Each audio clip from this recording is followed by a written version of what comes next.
Story 1. Am I the jerk for telling my parents the truth about my stepsister's fighting since they now won't pay for her wedding? Make sure to like and subscribe if you enjoy. Thanks.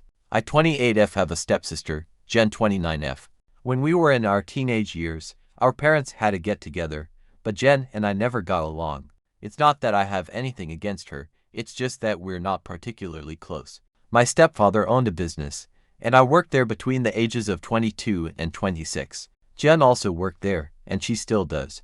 While I was working there, I struck up a friendship with one of my coworkers named Pete. It was a running joke in the workplace that Pete had a crush on me, but I never saw him act in such a way toward me, and he never said anything to me about it, so I didn't give the possibility much thought. On the other hand, when I started dating the man I am now married to, things became a little uncomfortable with Pete. When I left my job, Pete and I did not really keep in touch with each other, but we did follow each other on various social media platforms. When I checked Pete's social media a few months later, I saw that he had begun dating Jen. This came as no surprise to me. The previous year, Pete and Jen got engaged, and since then, my stepfather has agreed to pay for their wedding. A former coworker of mine recently tied the knot, and as a result, my wife Jen, my brother Pete, and both of my parents were in attendance at the ceremony. I chalked up Pete's overly friendly behavior at the reception to the alcohol he had consumed there. Towards the later hours of the evening, however, while I was outside getting some fresh air, Pete came out and essentially proposed to me. I made it perfectly clear that I was in a great deal of pain, and then I went back inside. The following day, I gave Jen a call and explained everything to her. She accused me of trying to ruin her relationship, and she said that I shouldn't make the situation any worse by telling her dad, as I had already done enough to sabotage her relationships. She said that I shouldn't make the situation any worse by telling her dad. I complied with their request because I didn't believe that it was fair for me to continue throwing a wrench into the process. When I was Skyping with my parents about a week ago, they were discussing their daughter Jen's upcoming wedding. They were discussing Pete, and they must have noticed a change in my expression because they immediately asked if there was something wrong with me. I insisted it was nothing, but it turned out that they saw Pete follow me out of the wedding, and they had their own ideas about what he'd done to upset me, all of which were worse than what actually occurred. I insisted it was nothing, but it turned out that they saw Pete follow me out. After letting them stew in their fears for 20 minutes, I finally let them know the truth. I pleaded with them not to take any action since Jen and Pete were able to resolve the issue, but my stepfather was furious about it. After he called Jen and the two of them got into a heated argument, he decided that he would not pay for the wedding or even attend it.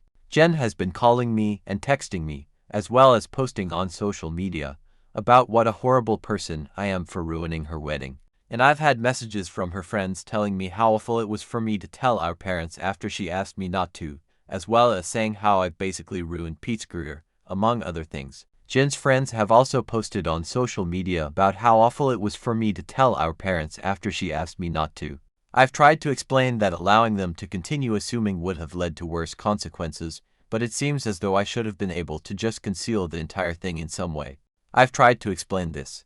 Although my close friends insist that I didn't break any rules, the fact that my stepfather is no longer speaking to Jen and that her entire wedding has been called off because of me makes me feel responsible for what happened. Am I the jerk? Story 2. 124F resent my BF 28 meters for making me sleep with another man. How can I move forward? This is my first time posting, but I feel the need to tell someone, but I can't bring myself to tell anyone I know because I already feel so terrible and I'm terrified of how they will react. This is my first time posting, but I feel the need to tell someone because this is my first time feeling like I need to tell someone. I, a female, have been dating a male for the past 12 months. We made rapid progress, and approximately 3 months after we first met, I moved in with him at his place. In retrospect, we probably wouldn't still be together if I hadn't been so head over heels in love with her. However, I was extremely in love at the time, and I was living in a city that was several hours away from my friends and family. These two factors probably played a role. Around the 1-month mark, he mentioned that his previous girlfriends would record themselves having sexual encounters with other men and that he was really into it. Hearing this sent me into a state of shock, and he basically told me that if I couldn't accept hearing that, then I was closed-minded and didn't love him. I would say that I went into shock, so I told him that it was fine and put it out of my mind. I mean, he never said that he wanted this from me at this point, he just said that in the past, and he did emphasize the past, that he had liked it. So I said that it was fine and put it out of my mind.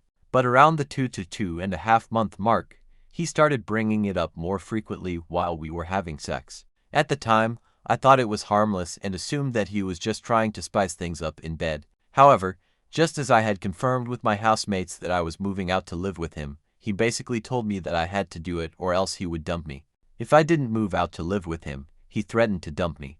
After a heated discussion that lasted all night, he agreed to a compromise in which the interaction would only be verbal and would take place with someone I had previously dated that I knew would be open. I went ahead and moved the very next weekend after making the decision. On the first day after it, he was particularly loving and thoughtful, and he wanted to have continuous sexual activity. Even though I felt sick to my stomach on the inside, I loved how he was treating me. However, for the next few weeks after that, he would constantly embarrass me or make me feel as though I had done something wrong, etc.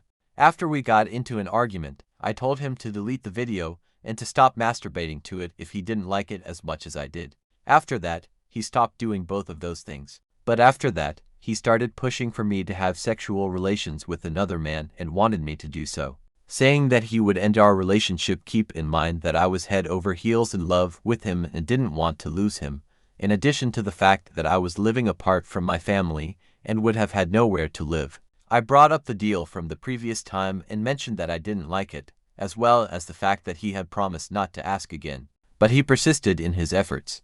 In the end, after a number of debates, I came to the conclusion that I would complete it in a period of 8 weeks. The closer it got, the more times I begged him to let me out of the agreement or to let me wear a condom with this other person. Neither of those things happened. He finally released me from the agreement, but then he told me that in order for us to get married, I had to have sexual encounters with 8 different men and film them. Therefore, after giving it some thought, I came to the conclusion that I needed to go through with it, finish what I started, and move on with our relationship. In any case, he arranged for someone he thought would be helpful and, thankfully, ensured that they received STI testing. In spite of this, I mustered up my courage and carried on regardless. Since then, I've been having anxiety attacks, flashbacks, and nightmares. I also have a job that I do from home, and for a few months after the breakup, I lived in constant fear that the guy would visit while my boyfriend was at work. I hid them for about 2 months before he found one of them, and then I confessed to him. He believed that I had ruined it for him, that I had agreed to do it when I didn't want to, and that I should have backed out if I hadn't wanted to, and that I needed to get over it now. When I was going through this, I never once let him know about it again.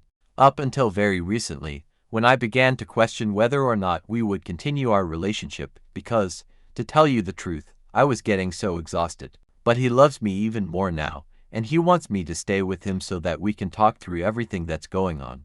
Anyway, I finally broke the news to him that I still suffer from anxiety attacks, among other symptoms, and he listened, which made him feel guilty, and he suggested that we change some things in the bedroom, such as the lighting, in order to assist me in putting an end to them.